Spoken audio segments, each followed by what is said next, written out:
into the Questionable Podcast. You got Scotty Questions here / Waldo, and you got Miko. What's up, Dan? What's going on, man? And we got Judge Gian. I don't know what Gian is. Sell the team. Fire Dan Campbell. Oh my god. I have a single digit IQ. I can't wait. The rebuild has been going on for 70, 60 years.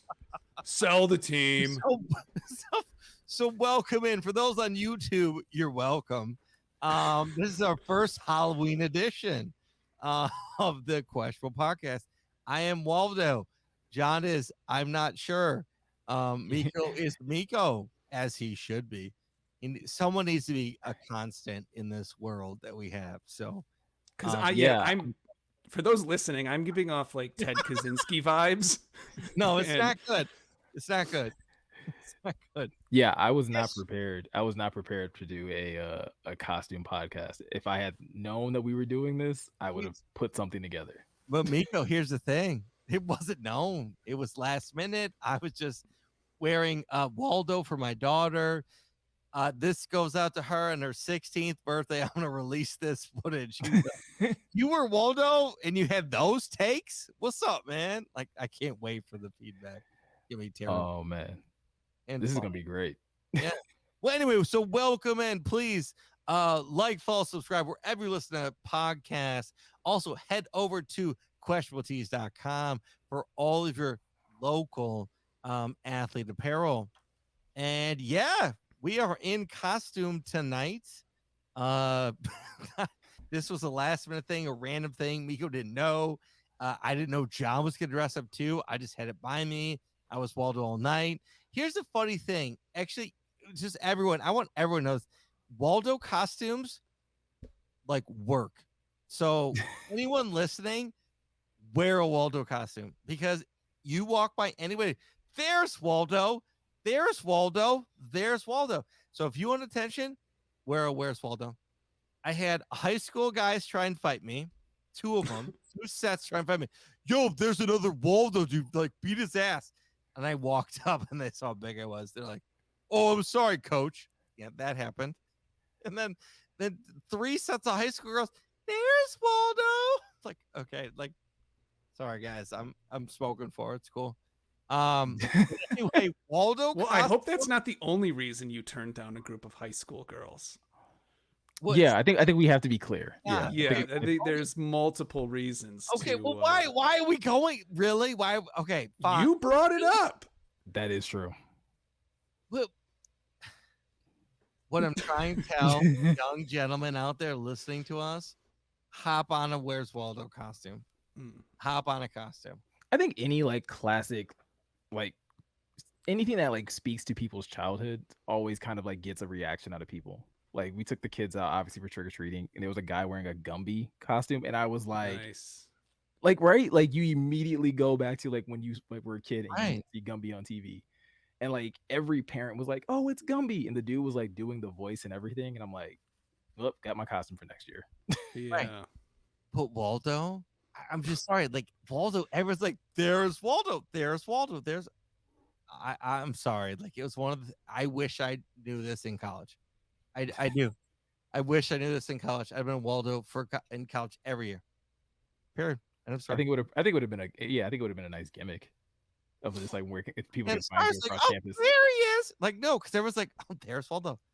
Anyways, so welcome into the Halloween episode.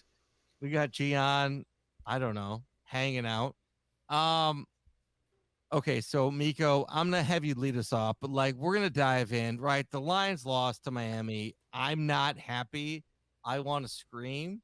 I'm not gonna do that. I'm gonna have Miko lead us off and give us the sequence of events because if I talk right now, I'm going to lose my mind. So Miko, can you please take us through this, like what's happening right now, please? Yeah.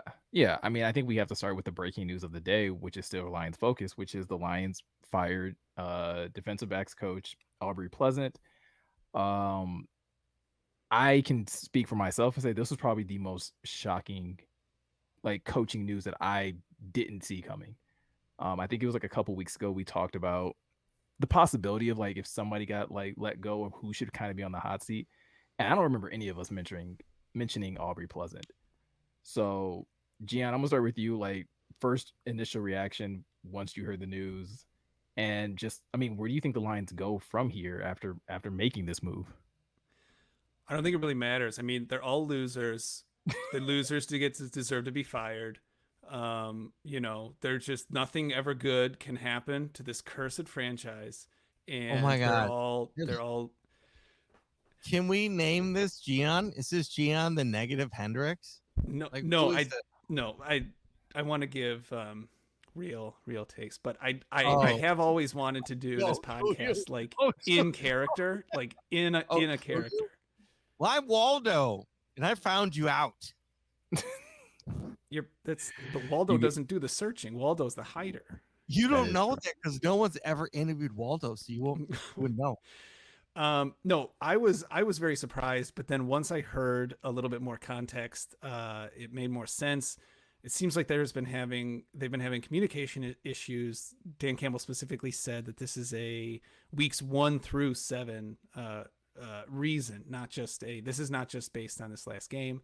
And you can really kind of start to see why. Eric Schlitt posted a couple threads highlighting Oruwariye not hitting the right gap repeatedly. It seems like the only bright spot is Okuda and Kirby Joseph and Tracy Walker before he went down. And it just, like one of the free agent signings, they had to bench him. So my question that I have lingering is, was this an issue of the players weren't responding to his style and like they had tuned him out, or he was, I mean, it all leads to the same place, but were the players just tuning him out, or was he just like not telling them the right thing, like not telling them the game plan? So Why would they not? Why would he not tell them the game plan? No, I mean because like Eric Schlitt in one of the things he posted was like the whole defensive philosophy is be physical at the line. And over the first 7 weeks, we've only seen the corners be physical at the line a handful of times. So like something clearly wasn't true. I think it's also, so to your point, Jeff is the only one who has been physical. And I think we talked about this back in week 1 when we talked about matchups, right? That they put Jeff on Devonta Smith and they left Amani to deal with AJ Brown, with at least the thought process of Devonta Smith is a little more like agile, smaller frame. And if you're physical with him, you can probably, take him out of a game plan. And with AJ Brown, bigger, more physical receiver, you're probably just going to have to hang in there and just like do the best you can. Now, I assume that Amani was still supposed to be more physical, but Eric also pointed out, has been saying this since week 1. That's not Amani's game. He's as big as he is, he's 6'2". He doesn't play like especially physical at the line of scrimmage. So, Gian, to your point, I have a hard time believing that he wasn't communicating the game plan, because I have a hard time believing, if that was the case, that he makes it to week 7. I think this becomes a pattern of looking at tape. Like the way I kind of like envision this, if I can just take a second to just break down how I envision this probably went down, is team gets back Mondays, they're going through tape, they're looking at the DBs, they're looking at how the DBs are playing the receivers. Dan Campbell hits the pause button. What the hell's Amani doing? Why isn't he up on the line? Aubrey, haven't we been drilling this with him? Didn't you tell him? Yeah, I told him. And like it becomes this thing over and over again of, why is this happening? Didn't you tell him? And it becomes a thing of like, it's almost a situation where there's too much shoulder shrugging.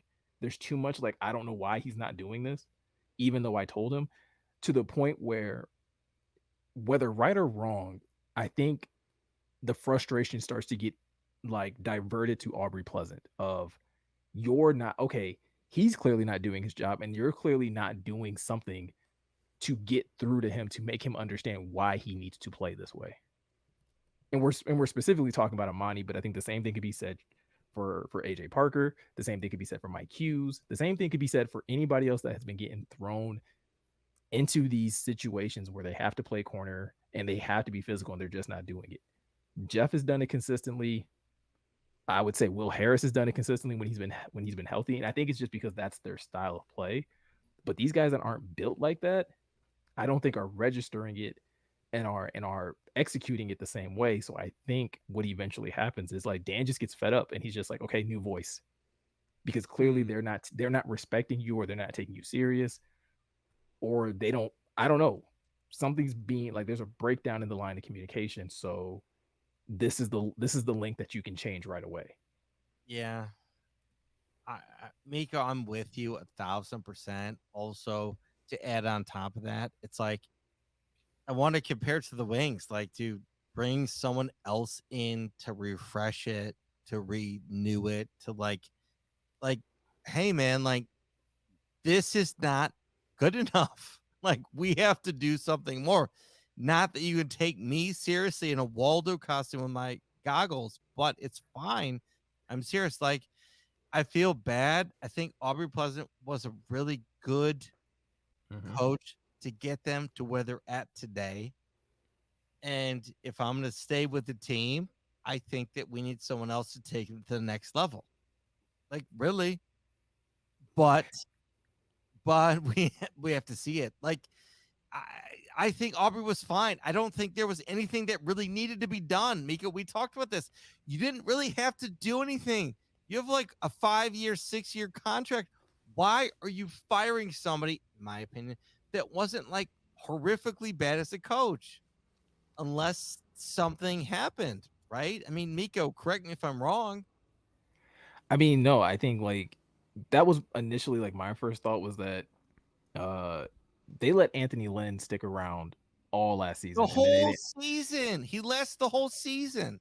And he they was didn't also fire. like offensive coordinator though, not just a position coach. I mean, it doesn't matter. This but is hold on. So mad. Go ahead. But Miko, that's the thing though. Like Aubrey Pleasant though. I mean, I'm sorry. Anthony Lynn had been relieved of his main duties though. Like his number one thing that he was supposed to be doing was calling plays. Fire him. They didn't fire him in season. This to me is like questionable in the fact, in like not positive, but like this is like we're floundering. We need to make a move so people know we're making moves. I don't like the play in PR. I spent my whole career in PR. I don't love the PR move.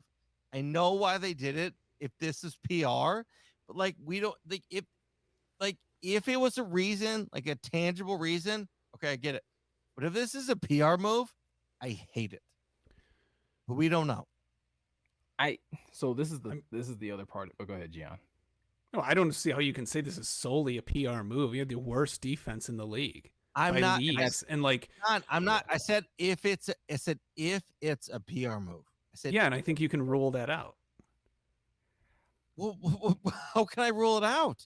What are you talking about? Because we have the worst defense in the league. Like it's not like we're in the middle of the pack and we're firing a guy. Okay, so then we're So Aubrey Pleasant's the guy to fire. Do you think, John, right now, Aubrey Pleasant was the guy to fire? I don't know. Because our defense is terrible, is that the guy to fire? That's all I'm asking.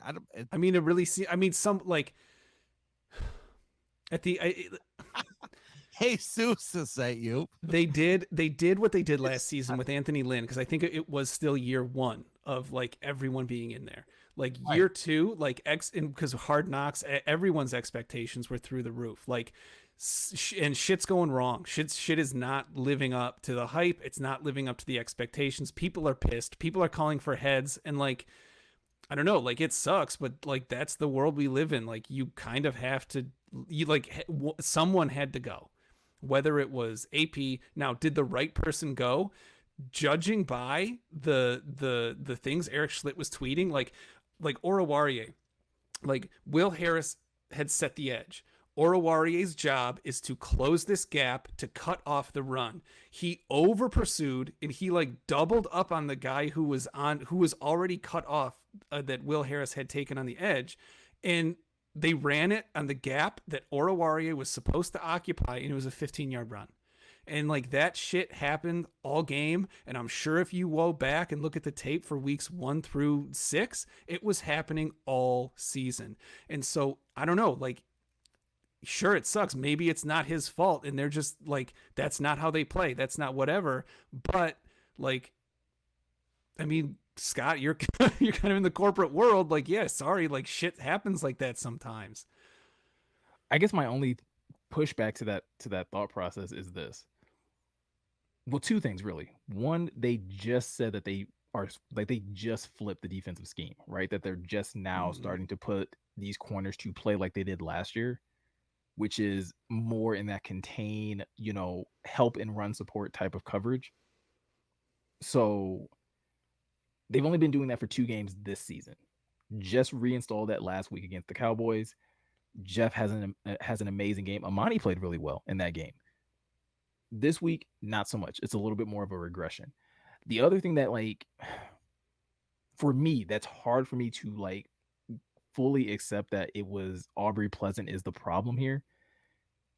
So far in 7 weeks, this defense, as though they've been terrible, they've only given up 300 plus passing yards twice this season. That was Seattle, and that was against Miami. That's the only 2 times, or not. Wait, I think I might be wrong. I think it might have been 3 times, because I think they might have also given up 300 yards. Yeah, they also gave up 300 yards against the Commanders, which they won, though. Right. But it's like, okay, so 3 games out of 7 weeks, it's hard for me to say that, like, well, the reason your defense has been struggling is because of those guys. I've been saying, and I feel like we've all kind of been in agreement, the biggest issue for this defense over these last 7 weeks has been your defensive line. Yeah. I said a few weeks ago, Todd Wash was on the chopping block. Yeah. Yeah, so John, I can love Todd Wash conversation right now. I think I can wrap my head around it. I think there's enough smoke there for me to believe that there was a real fire there with Aubrey Pleasant, that there was a real problem. Really? Now, you think so? No, I do, seriously. because there are signs of things being consistent. You can't continue to say week after week after week that there are communication issues on your back end. Like, that just can't keep happening. No matter who you put in there, there's still communication issues. And this is an issue that, like, lingered from last year.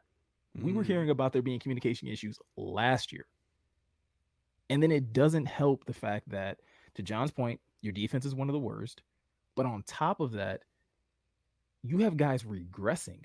It's not just the fact that guys are playing terrible. There are guys that are playing worse than they played last year. Amani is playing worse than he played last year. AJ Parker is playing worse than he did last year. And eventually you get to the point where you're like, okay, and you're going down the line. And I have to believe that there has to be a problem with the communication. I don't believe it's necessary that Aubrey Pleasant isn't saying what he needs to say. I do believe that in part it is based off of how it's being received and what's being executed, which is why I said in our group text, and I'll say it in front of our audience here, I wouldn't be surprised if we see Amani either not get re-signed or get moved tomorrow. Because I do think this may be because I do believe this may be a double-edged sword issue where it's not just Aubrey Pleasant that has the problem, but it's also Amani, where it's like, dude, how many times do we have to keep hammering home the same stuff to you and you just not do it? Right. Yeah. The regression is very real and very noticeable. I mean, dude had 6 interceptions last season.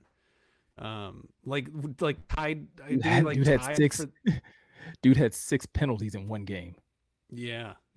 I mean, yeah, I don't know.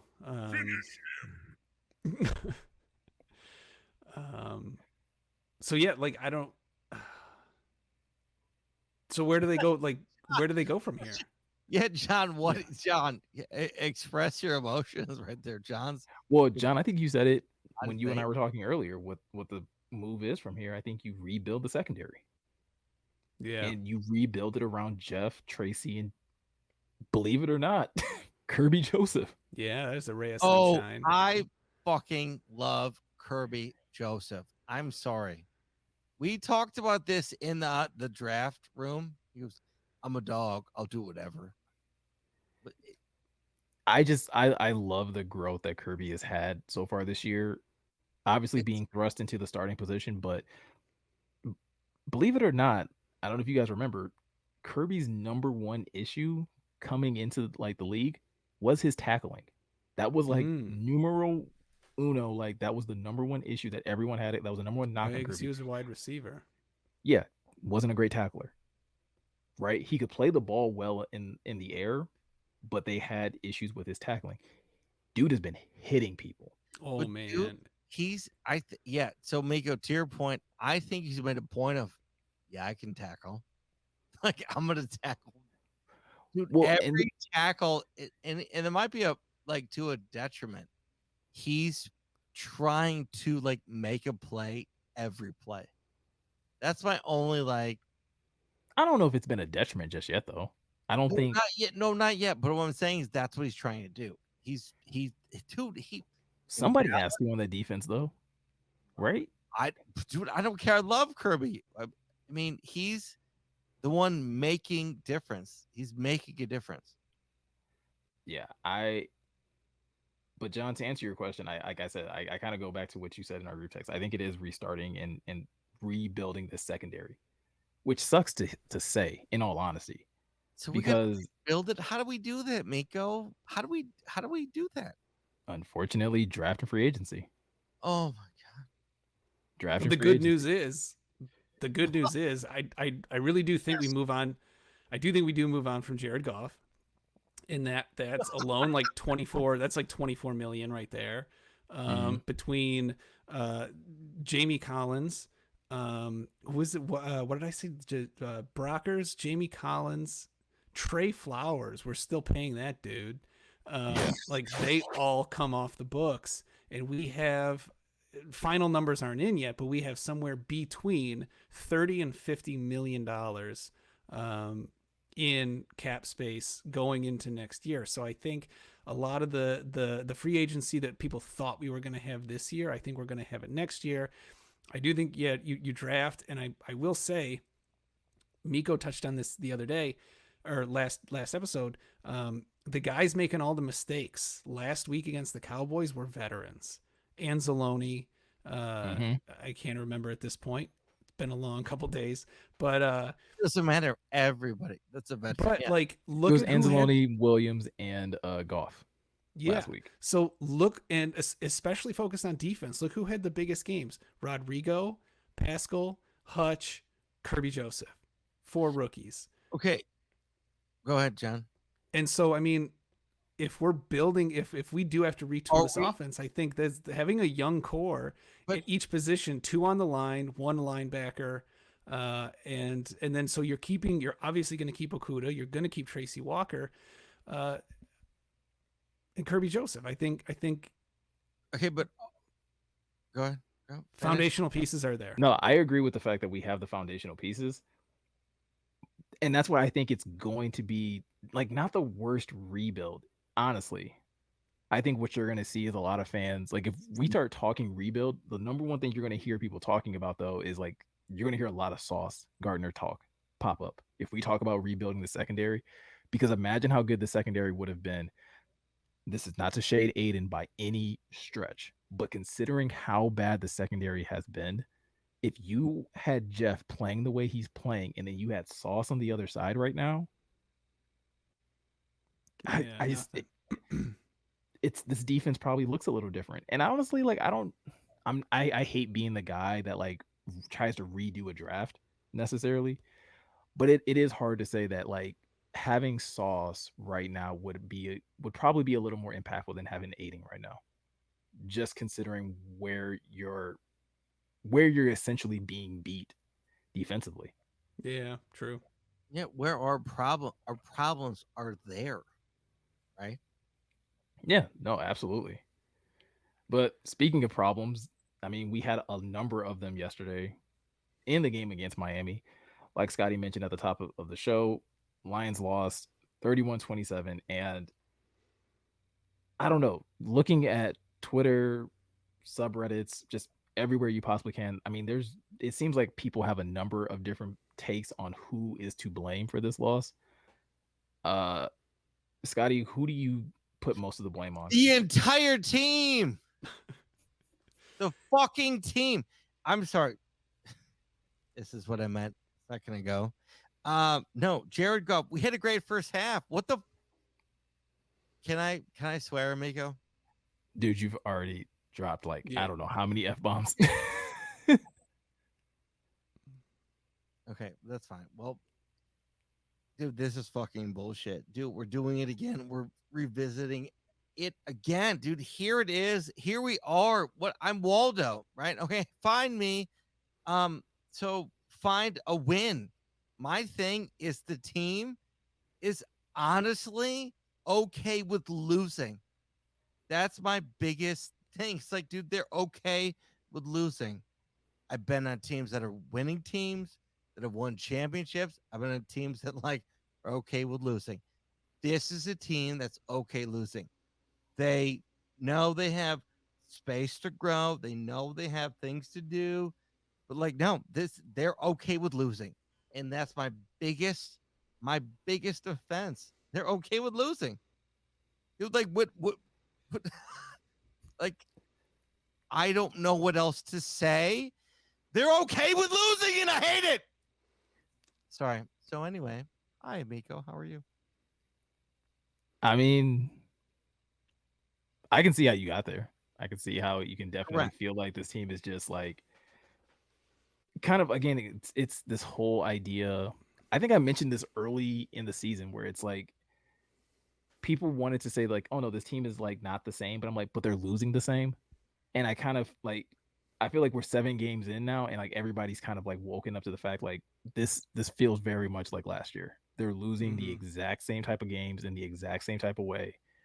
And so I can understand how you can sit there and feel this team is just kind of content with losing. Now, obviously, they're not content with losing. They're not losers. But I don't hate to say that, Miko. I'm not but they're just losing. I feel like you've taken on the persona of John's character. Yeah, you're stealing my thunder here. I know, right? I'm gonna say Waldo's getting angry. Gian, I don't know. Where do you go with this though? Well, so part of the thing with just me as a person, as we know, I defended Goff for a year and a half, but part of that loyalty, there is a flip side to that coin, and that is when you're done, you're done. And so when I'm over it, just that cord is cut. And I really do. Jared Goff, 0 points in the second half. And a lot of people are oh, we only had 3 drives. As Miko pointed out, yeah, the Dolphins had 4 and you didn't score on any of yours and they scored on all of theirs. So, okay, great. We can go tit for tat with that the whole time. But we've said this before, Goff cannot elevate the players around him. And that is a hallmark of great quarterback play in this league. They elevate the players around them. Goff cannot do that. And I'll use the exact same words. He is mentally and physically incapable of making a big play when it matters the most. We can all say, oh, you can't pin one play. If Amon-Ra caught that pass on 2nd down, we wouldn't have been in 4th down. And okay, great. But you were. Sure. But yeah, exactly. But you were in that position. And, Miko said on game day, that pass that Goff threw went to the inside. Reynolds had to switch his body position, readjust, and try and make a play. He almost did it, and credit to him. But 30 quarterbacks out of 32, maybe I'm being, let's say 20 quarterbacks out of 32 in the league throw that ball to the corner of the end zone on the outside. They don't throw it to the inside because that's an interception waiting to happen. If Reynolds extends, then it sails out of the back of the end zone. There's no chance. Bubba, It is what it is. But Goff doesn't do that. So yes, I am putting the blame. He didn't rally the troops. He doesn't have the athleticism to like that raw physical talent to change the dynamic of a game the way Josh Allen, Mahomes, it really seems like Mac Jones, Lamar Jackson, Geno Smith, Tyler Heineke. Tyler Heineke, like he doesn't have that raw athleticism to Oh change my the dynamic of a game. So that's off the table as Miami's clawing back and we're stalling out. Big play from Goff is off the table. He can't rally the troops to improve the play of those around him, so that's off the table. So it does. So yes, it does come down to one play at the end of the game, all or nothing. Here we go. This is why you're going to get paid 30, not really, but this is why you could potentially be getting paid $30 million a year, generational wealth. And you step up and like, you just can't do it. Like, so you can't, like the 3 check marks that we expect a professional elite NFL quarterback to do. He just cannot do any of those things. So for me, this loss is on Goff. I'm sorry. So I'm not even going to waste anybody's time answering this because Gian answered it perfectly, exactly the way I was going to answer it. But it's the offense, it's Jared Goff. But what I'm going to do is I'm going to pivot to our next question because like this will give me my chance to kind of expand on what Gian just said, which is essentially this: do the Lions need more offensive weapons to win? And the reason I asked this question lines up very well with what Gian you were just saying about Goff's limitations. Because I'm asking this question and I'm not saying do they need more running backs? Do they need more tight ends? Do they need more receivers? They need one more receiver, either healthy or like they just need a guy, right? Between either JMO or DJ Chark. I believe if they had either of those 2 guys, this offense is different. Because right now, you have one guy who can play deep in Josh Reynolds and a bunch of guys who can play in between. And Khalif Raymond, who was good for 1 or 2 deep shots a game. Because once you beat a defense once or twice with Khalif Raymond, they know, nah, don't let the little dude get deep. And it doesn't happen again. So you only have one guy that can really stretch the field. And it's at the point now where everybody knows that's where Josh Reynolds is going. He's the clear out guy. He's the guy that you send deep so that you can clear out space for TJ Hawkinson, Amon-Ra, and DeAndre Swift. You don't have DJ Chark to do that as well. You don't have Jamison Williams right now to do that as well.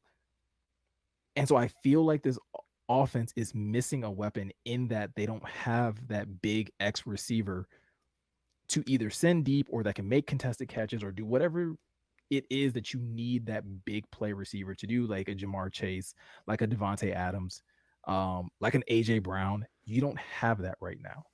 And on top of that, you have a very limited quarterback who can only throw from the pocket. Correct. Again, I hate to compare him to a quarterback that is clearly so much better than him in Josh Allen.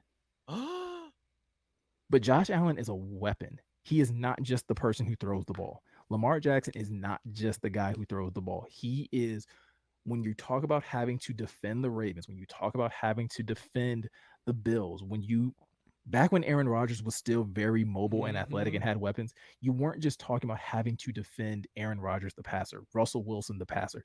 You had to worry about those guys that if plays got extended, that they would sneak out the backside and pick up yardage. Not only does Jared Goff just not have that mentality, like just ingrained in him in general, he also, to Gian's point, doesn't have the physical ability to do it. That even if it was a possibility, even if you wanted to try and catch a team off guard, do you guys remember a few years ago when they ran a bootleg with Peyton Manning, like on the goal line, and he ran it in for a touchdown, and nobody saw it coming. Nobody saw it coming because Peyton doesn't do that. He doesn't run, right? Mm-hmm. Jared Goff is like that level of, like, maybe not that level of limited, but he's limited in such a way that like you can't factor in those kind of plays with Jared Goff. But if you could, imagine how much wide open 4th and 2 is now. Oh yeah. Right?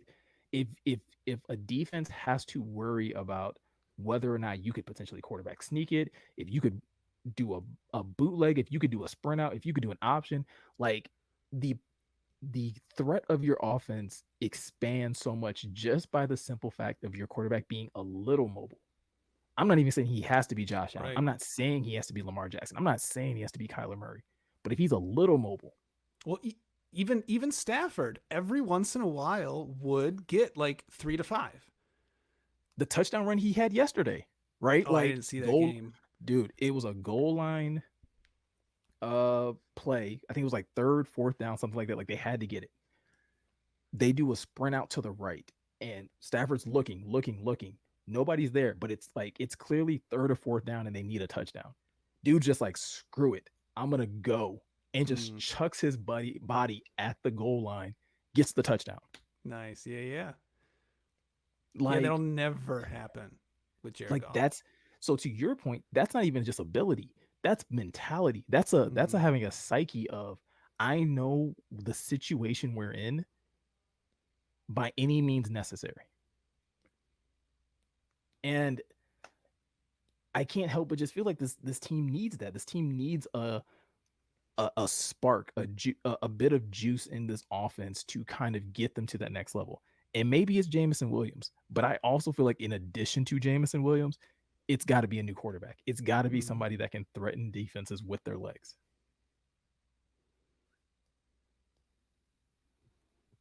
Waldo? No, seriously though, new quarterback. I said last week, no matter what, we need a new QB, right? And Miko's like, wait, no matter what? I'm like, yes, no matter what. And yeah, dude, we needed. I didn't say hold on. I didn't say no matter what. I said that people, if they won games, that people wouldn't be clamoring for him to be fair. let go. Good defense, but I'm just saying, like, he's not our guy. It's over. It's done. I mean, it's done. The Goff experiment. I'm sorry. We have. I let me collect my thoughts. Okay, yeah, collected. No, he's not our guy. Okay, we have Jameson coming off the bench, IR, right? Like, let's see what happens there. I'm just curious to see what we have available for our new QB. And I think that's where we're going right now at this point. Like Aubrey Pleasant firing, I just don't understand. Like, yeah, like we're all watching the game. Sorry, I'm Waldo. Hi. We're watching the game against Miami, and I'm like, I don't know who this team is. Right? Touchdown. Who's this team that I'm watching? So yeah, I really don't have a lot to add. It's just more painful hurt than anything else. I mean, really, like, dude, I was supposed to be at the game. Thank God I didn't have to go. But yeah, dude, like, this is, I don't know what we're supposed to, there's nothing we're supposed to do, dude. With like Aubrey Pleasant firing was premature. Like, that is, in my opinion, like us succumbing to the mob. And I don't like that. Right? I thought we had a system. I thought we had a program. I thought we had something we were going to do as a team together. And to me, that felt off script, right? Like, that was, I think, the biggest thing. It was off script. There was no need for that. And it really kind of pisses me off because there's no need for that, right? You could fire him at the end of the season. You could do whatever. But like, now we're like, now I feel like the team is reactionary and I don't like any of it. Why are we reacting to something that is supposedly under control and something we know that, like, where it's going? So I mean, we know where it's going, into the dumpster. We're 1-7, 1-6, but with a chance to be 2-7. Yes, a very good chance. Go ahead. Because they do have the Packers this week, and I bet we lose. I mean, listen, It would be a bad bet to place, but going against the Packers, I mean, the Packers probably haven't looked this beatable Oh, for sure. in like with Aaron Rodgers available. I don't think in like ever. Like this is not the Packers teams that we are used to seeing. But with that said, obviously the big thing we want to see is a win, right? Obviously, we want to see this team win. But instead of like asking like who do we think is going to show up or whatever, like I just want to know like what do you want to see on display in this game? Because even if they don't win, like this team has to start showing signs of something. Even if they don't result in wins, they got to start showing progression in some way. Gian, I'm going to start with you. Like what is something that you want to see on display in this game? Just consistency, like whether it's offensive or from the defensive line. I would love to see a defensive line pummel Aaron Rodgers. I think loyal fans of the show know how I feel about the Packers in general. The Aaron Rodgers on his arse. Yeah. But I would just like to see, just consistency. Like even if it's consistent mediocrity, like even if we go down the field and we get a touchdown, and then our next possession we get one first down, and then it's out, and then we go down, and then it's a field goal, and then, but like the defense is doing their job, and like we're not, the game was still within reach, but like, so even if it's only like 10 or 13 points, a half, it would be nice to see like a flow. It's gonna like there are gonna be ebbs and there are gonna be highs and lows. But if the lows aren't too low, and it's just like the second half looks like the first half, if that makes. No, I'm with you on that, and I think I'm gonna go all with what you said originally, which is I want to see a consistent defensive line get pressure. Aaron Rodgers doesn't have that chemistry with his receivers right now. The offensive line, the mobility. He doesn't have that either. The offensive line isn't nearly as strong as it's been in years past. Again, this feels like a matchup where like Aiden, Pascal, and those boys, they gotta get some pressure. They didn't get much of it last week. And part of that was just like Miami's offense and how they run their offense. There's the Green Bay Packers, when they do throw the ball, those routes take time. It's not a lot of quick hitting routes. So I believe there should be some more opportunity to get pressure and to be disruptive and get in Aaron Rodgers' face. Obviously, you have to stop the run first and foremost against that team. Like you got to contain Aaron Jones, you got to contain AJ Dillon, because that's pretty much like that's the Packers' offense these days. But a consistent defensive line that's getting pressure, that's making stops in the run game. That was actually one of the few bright spots defensively from the Miami game, honestly, if we're being honest, is how they defended the run. Yeah. So hopefully that can translate. But that's the one thing that I want to see on display the most. Scotty, what you got? Oh boy.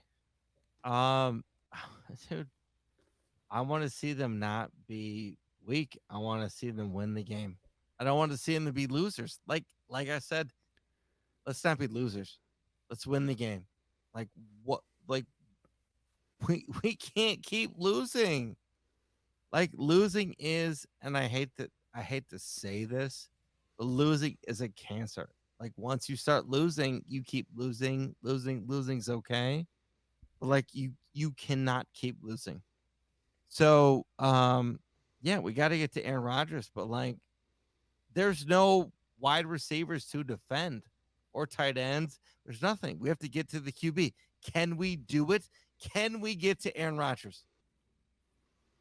Okay. So with that said, we know what we want to see. But if you had to bet money today, oh boy. Because again, we've kind of said this like the last couple of weeks. This team has been failing to put together like both sides of the ball in any given game. Putting you guys under the gun a bit.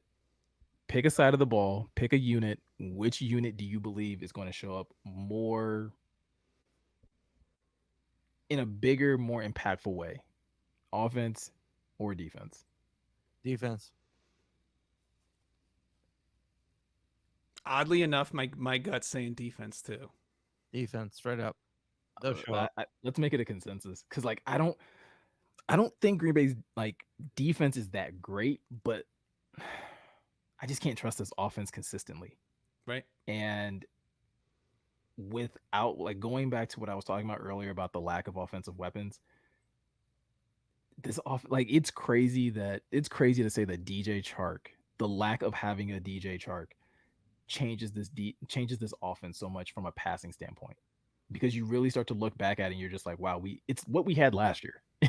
It's Josh Reynolds, Amon-Ra St. Brown, TJ Hawkinson, and DeAndre Swift and Khalif Yeah. Raymond, but it's like there's tape on all of those guys. Is Like there's Swift enough gonna tape on those play guys too, Nico? Like, I don't think Swift's yeah, gonna play. Dude, Swift's no, injured.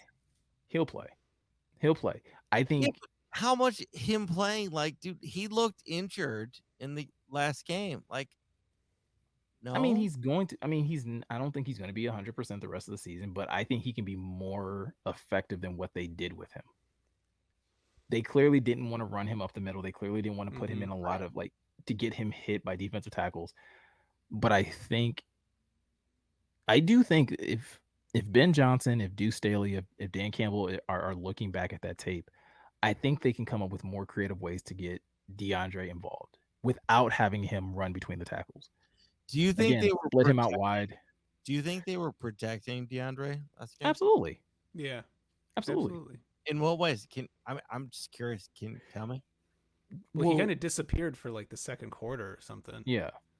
Yeah. I mean, he's still I think it's the shoulder more than the ankle. Right? If we're being honest right now, I think it's the shoulder more than the ankle. And so running him up the middle is just you're setting him up to get hit in the shoulders way more. You just are. You're putting him in a situation where people can like grab at his shoulder, just chip him. There's a lot of things that like you're just putting him in harm's way to take unnecessary hits, which is why I still think you can still use him fairly well in the passing game. I think you can still get him out in space and maybe do some really fun creative things with him and St. Brown, maybe putting them both in the backfield, maybe putting them both in the slot. But just you have to still get the ball to DeAndre Swift. He can't just be a decoy and he can't just be there for pass protection. He has to have the ball in his hand. But I'm with you guys. Like I do feel like the unit that's probably going to show up more this Sunday is the defense. Something about it, like I think this defensive line is going to come alive again. I think we're going to see that pass rush again. I think we're going to see Pascal. I think we're going to see Aiden have one of those, more impactful games, even if it's just rushing, Rodgers' process and just, again, getting the ball out quicker. I think Kirby's on a hot streak. It may not be a fumble this week. It might be an interception. I'm going to call it out. Kirby gets his first interception. Nice. Dude, I'm with it. I'll second that too. Kirby, he's been playing lights out. For him.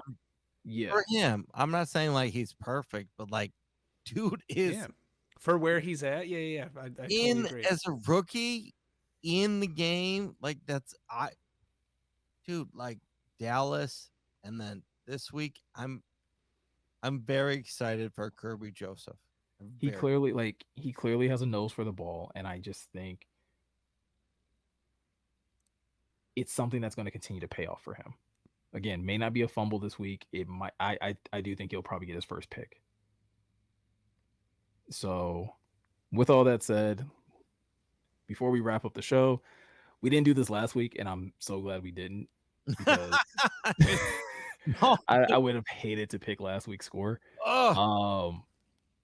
Let's get some real quick scores in here. Gian, what you got? What are you thinking for Packers Lions? 21-27 Lions. Ooh. It's tough, but I think this is the most winnable game they've had in a long time. Someone posted, not that, I mean, you should be able to beat good teams, but the win percentage of the teams we've played thus far is like 73%. So like we have been losing to good teams. It's not like we've been getting beat around by bums. Packers, this is the most winnable game we've had in a while. So sure, 27-21 Lions. Oh, Scotty. 24-27 Packers. They win on a field goal. Crosby, he walks it off again, per usual. Like there's no reason for it. I'm not rooting for it. I'm just like, yeah, it's a walk-off field goal. That's me. And I'm gonna go the other way. I'm gonna go 24-21 Lions, walk-off field goal. Oh, thank goodness. I hope you're right. But yeah, Alright. man, I think that's about Trick or it. treat. Yeah. Spooky. What did you say, John? Spooky. Oh my God, spooky! What? It's Spooky? Halloween, like- man. It's spooky. Halloween. Yeah, that's just the nature of the night. Oh my, Boo. oh my God. John, so who are you? Do we have a name for what you're? Miko threw out Allen, and I really like that. It's Sell the team, Allen. what's that? Sell the team, Allen. Sell the team Allen. Yeah. Sell the team Allen. Losers, Sheila, sell it to Jeff Bezos. I think like I do. I think every time you're feeling it and you're just like, I think you should just bring him on the show. Okay. Anytime you're feeling it. I think I'm with Miko. Like, John, like you bringing it on and just being like able to waft your hair to the side is like amazing during a point. So I'm like, I think it's like 10 stars. I think it's It's hilarious the fact that you could put it in a man bun and be a completely different character altogether. Very true. Very true. Like the samurai ponytail. Like you go from being Alan to Brody. Oh my God, Miko. You're the man. Okay. Well, anyway, so Yeah. all right. So please like, follow, subscribe wherever you listen to podcasts. Please hop over to questionabletees.com. We are working on a deal with Pride of Detroit. So please hop over to our website, check out what we got going on. We have a lot of stuff happening. We have Rodrigo signing in a month. So many things. So we appreciate all of your support, everyone. I want to thank my fam, crew, and everything. Miko, I want to thank you more than most for everything you do. Gian, I want to thank. I'm shocked you're here. You have I don't know, an infant. So thank you, Gian, for being here. And that's it, boys. Yeah, man. Gotta thank my girls, gotta thank my wife. Trick-or-treating was fun. So I'm gonna hop off of here so I can go get my treat for the night, hopefully. Oh. But yeah, Gian. Miko's got to go. Wrap it up, John.